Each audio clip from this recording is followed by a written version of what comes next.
जर तुम्ही सुद्धा स्टक असाल तुमच्या त्याच ओल्ड पॅटर्नमध्ये, तर ह्या काही काउन्सिलिंगचे क्वेश्चन्स जे मी माझ्या मेंटीजला विचारते तुम्हाला हेल्प करू शकतात. Number 1, what I am trying to pretend that I don't know. Many times आपण प्रिटेंड करतो की मला काही गोष्टी माहिती नाहीत किंवा मला काही गोष्टी माहिती पाहिजेत. कारण ignorance always keeps you in stuck. Awareness set you free.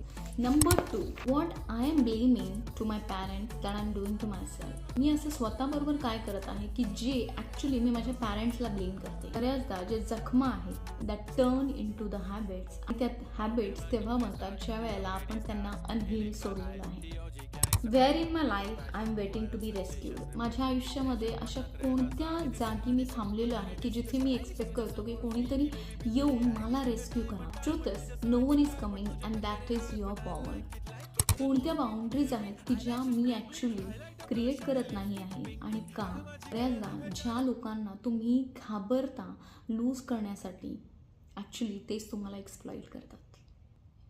मी केव्हा असं बिलीव्ह केलं की माझा आवाज हा महत्त्वाचा नाही आहे, माझे ओपिनियन्स, माझ्या गरजा ह्या महत्त्वाच्या नाही आहेत.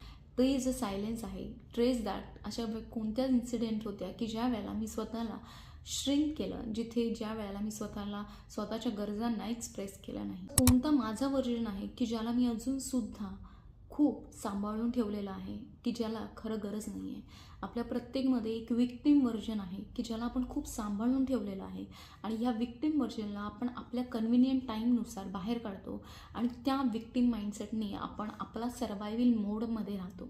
आपला हा जो आउटडेटेड सर्वायवल व्हर्जन आहे, आपल्या न्यू पॅटर्नला बिलॉंग करत नाही, त्याला डिस्कार्ड करणं खूप महत्त्वाचं आहे. Write in the comment box ह्या कुठल्या क्वेश्चनचा आन्सर दिल्यावर तुम्ही तुमच्या पॅटर्नमधून बाहेर याल.